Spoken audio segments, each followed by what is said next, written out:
Estoy indignado. Muy enojado. Y para echarle un poco más de leña al fuego, me escribieron mis amigos pidiéndome que vuelva al modo del episodio 1, donde les pegaba a todos por perder tiempo en Instagram. Bueno, lo lograron, señores. Hoy voy a romper todo.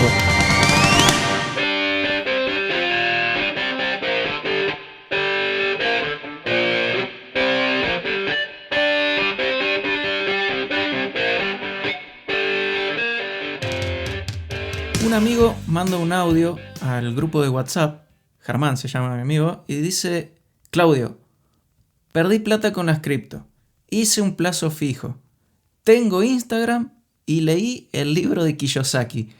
¿Vos me estás diciendo que soy un delirante? Sí, Ger, sos un delirante, pero no por eso. En realidad estás un poco loco, pero por eso te queremos todos y sos el alma mater de ese grupo. Esos errores los hemos cometido todos y por eso hago este podcast. Para que ustedes no cometan los mismos errores que yo cometí 1000 veces. Ahora bien, en el grupo también me hicieron un pedido especial y me pidieron que en el episodio de hoy tenía que dinamitar algo. Y bueno, yo me debo a mi público.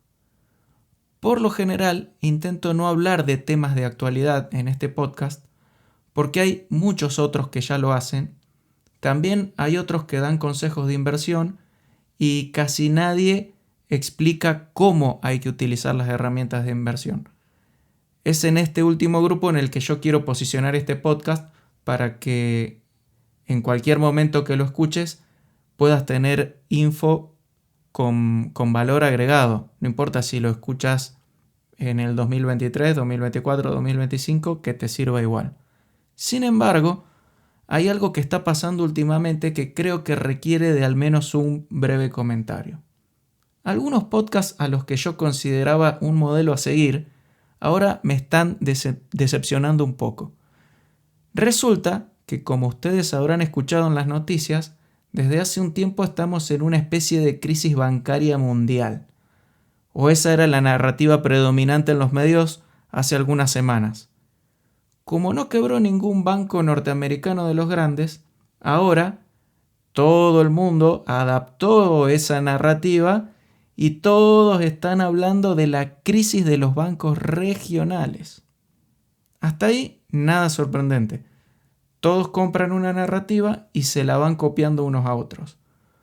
Pero yo jamás hubiera esperado que ciertos analistas financieros, que se llenan la boca hablando sobre las estrategias de Charlie Munger, Warren Buffett y otros inversores de valor, nos vengan a decir ahora que hay que mantenerse alejados de las empresas financieras. No inviertas en bancos, no te lo recomiendo, es muy riesgoso, bla, bla, bla. A ver, genios del trading, si no compras bancos ahora que hay una crisis y por lo tanto los precios están bajos, ¿en qué momento los vas a comprar? ¿Cuando todos estén comprando y que la nueva narrativa sea que ya salimos de la crisis? En ese momento, genio, los bancos ya van a estar caros. Lo que en realidad me hace enojar es que hay algunos de estos que se dedican a infundir el terror en la gente y al final de ese discurso de miedo te quieren vender el asesoramiento para que les des tu dinero. En Argentina a esto le decimos chantas.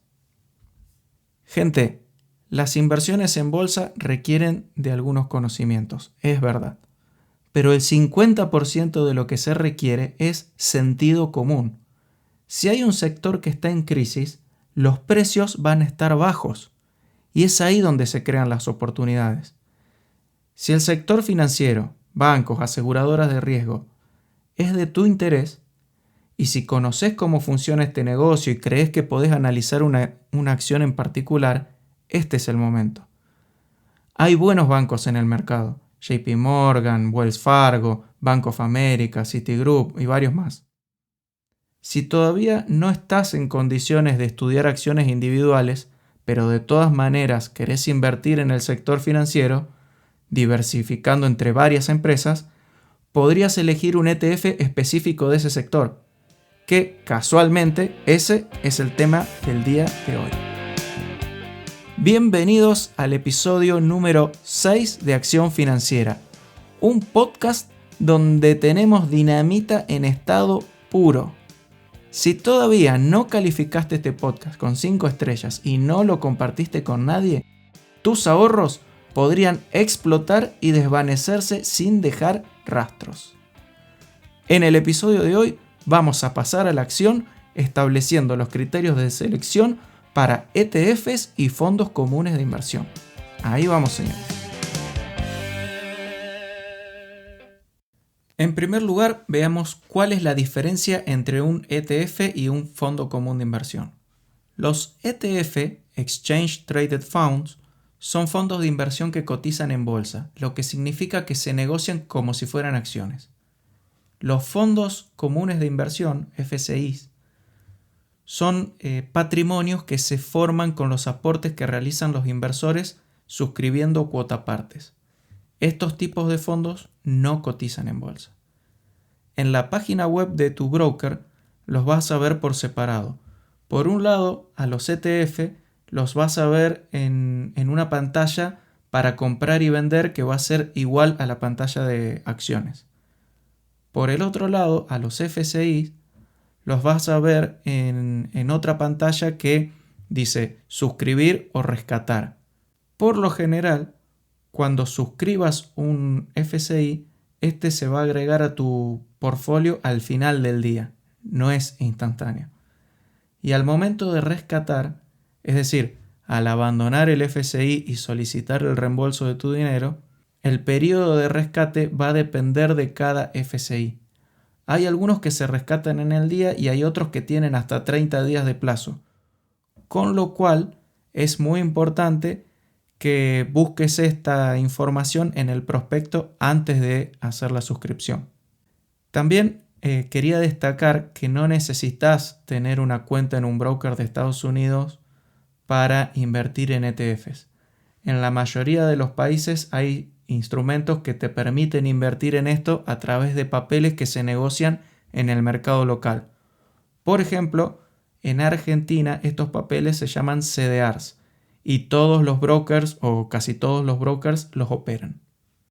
Cada uno de estos instrumentos tiene sus propias características distintivas. Por ejemplo, para los ETF, diversificación. En una sola inversión estás invirtiendo en muchos activos en forma simultánea. Esto obviamente reduce el riesgo. Bajo costo. Los ETF tienden a tener comisiones mucho más bajas que los fondos de inversión tradicionales porque los ETF siguen algún índice o están conformados de acuerdo a alguna regla preestablecida. Entonces requieren de mucha menos intervención de un gestor. Por eso los costos son mucho más bajos. Transparencia. Vas a poder conocer exactamente qué activos están incluidos en el fondo. Si entras, por ejemplo, a etf.com y buscas el ETF que querés comprar, vas a ver adentro de ese ETF todo lo que hay y en qué proporción. Esto no pasa con los fondos de inversión, con los fondos comunes de inversión, que te dicen en qué tipo de instrumentos se invierten, pero no en cuáles. Por ejemplo, te dicen, este es un fondo multimercado que invierte en acciones. Bueno, vos vas a ver que estás diversificado en regiones geográficas y vas a estar diversificado en acciones, pero no vas a saber en cuáles. Eso para mí es importante, por eso no me gustan tanto los fondos comunes de inversión. No me gusta que no me digan en qué están invirtiendo. Otra característica de los ETFs es la disponibilidad. Como ya dije anteriormente, los ETFs se negocian en bolsa como si fueran acciones. Esto lo que permite es que los inversores los puedan operar en tiempo real sin esperar ni un solo minuto.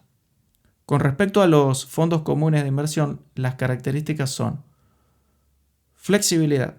Los gestores del fondo pueden adaptar el portfolio a las condiciones del mercado y las necesidades que tengan sus inversores. Estos fondos tienen gestión permanente de los activos. En cuanto a las comisiones, los FCI pueden tener comisiones más altas, como ya dije, que los ETF. Y esto puede reducir considerablemente el rendimiento del fondo. Hay que tener en cuenta cuál es el porcentaje de tasa de administración que te cobran y si además cobran alguna tasa de performance. Algunos fondos cobran tasas de hasta el 2,5% por tasa de administración, me refiero. Y no importa si te fue bien o mal, te lo cobran igual. Y la tasa de performance es solo si tuviste rendimientos positivos. Un dato de color para que lo tengan en cuenta: el 90% de los fondos comunes de inversión que invierten en acciones no le ganan al S&P 500 en el largo plazo. En mi opinión, los FCI deberían cobrarte solo la tasa de performance y esta cobrártela por encima del 6% de rendimiento. Ese sería un muy buen incentivo para que los gestores y los clientes sean socios en las buenas y en las malas. Bien, ahora que ya sabemos de qué se tratan los ETFs, les propongo 3 pasos a tener en cuenta para poder seleccionarlos. El paso número 1 es ver que el ETF se adapte a nuestra estrategia de inversión. ¿Por qué? Porque los ETFs pueden seguir diferentes estrategias de inversión. Ya lo dijimos varias veces y lo venimos repitiendo en todos los episodios. Las estrategias son inversión en dividendos, inversión en valor o inversión en crecimiento. Es importante entonces que los ETFs sigan una estrategia que esté alineada con nuestros objetivos y con nuestro perfil de riesgo, porque van a ver que hay ETFs para todos los perfiles de riesgo posibles.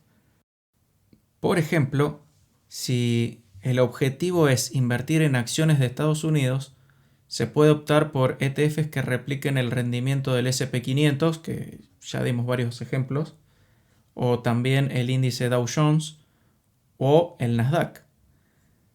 También podés elegir ETFs que repliquen el comportamiento de un sector en particular.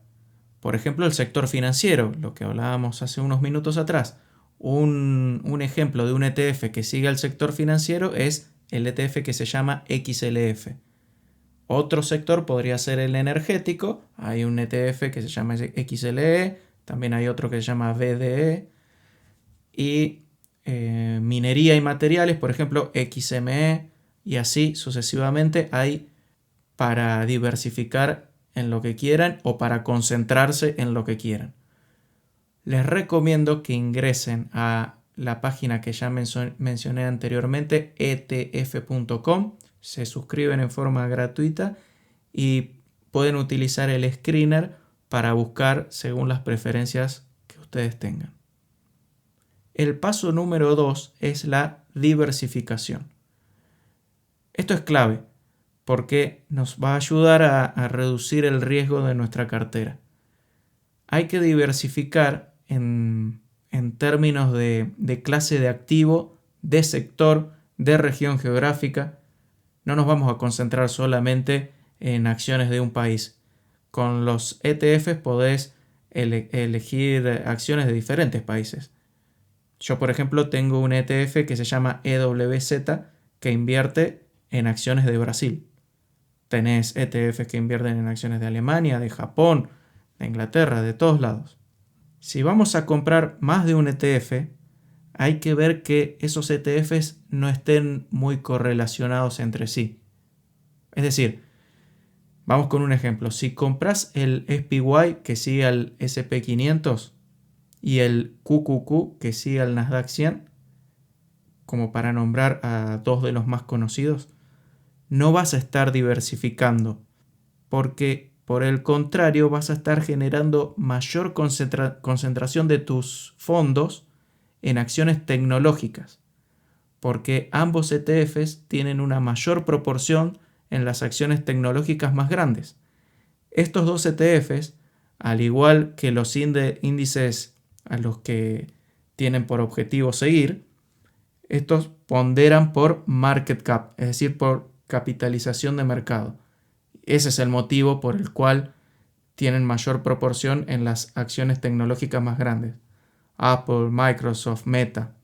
Si no te gusta este tipo de estrategia de ponderación, podrías optar también por un ETF que sea equally weighted.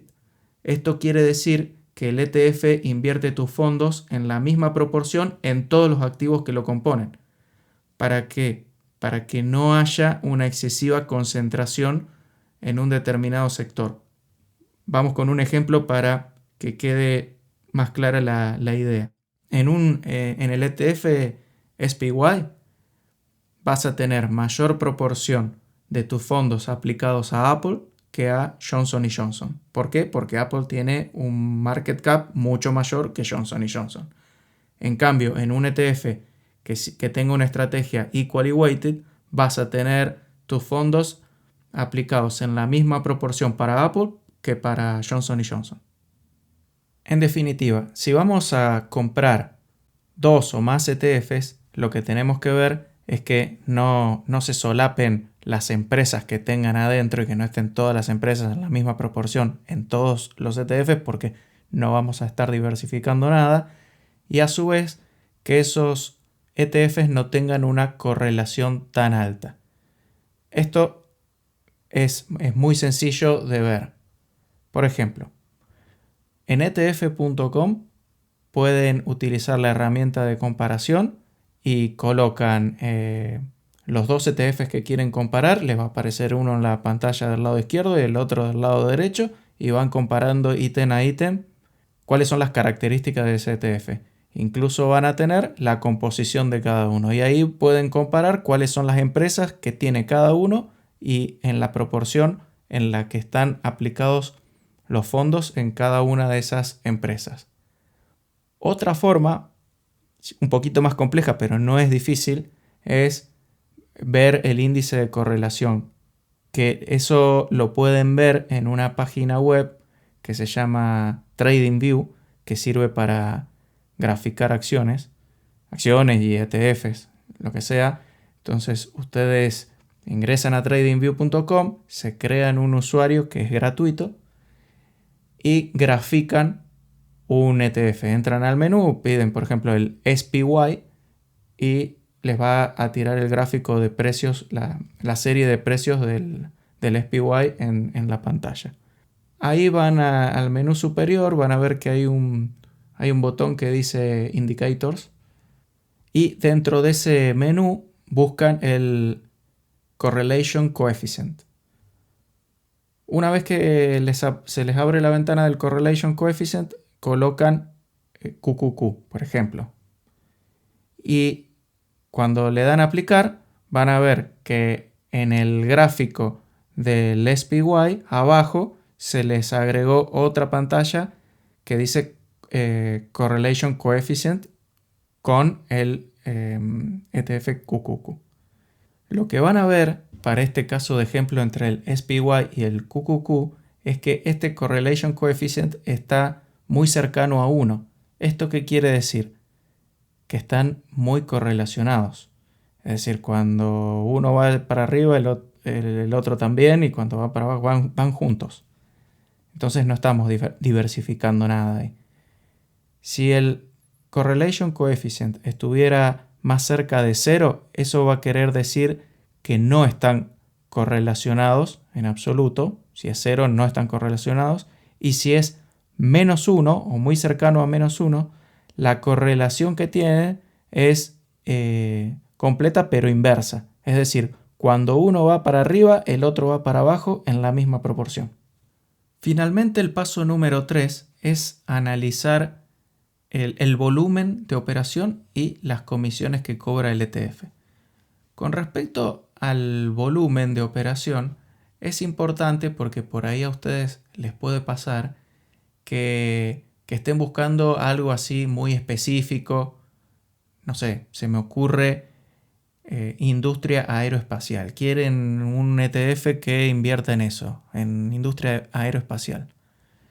Y por ahí no están invirtiendo en Estados Unidos, están invirtiendo en Argentina. No creo que ese ETF tenga mucho volumen de operación.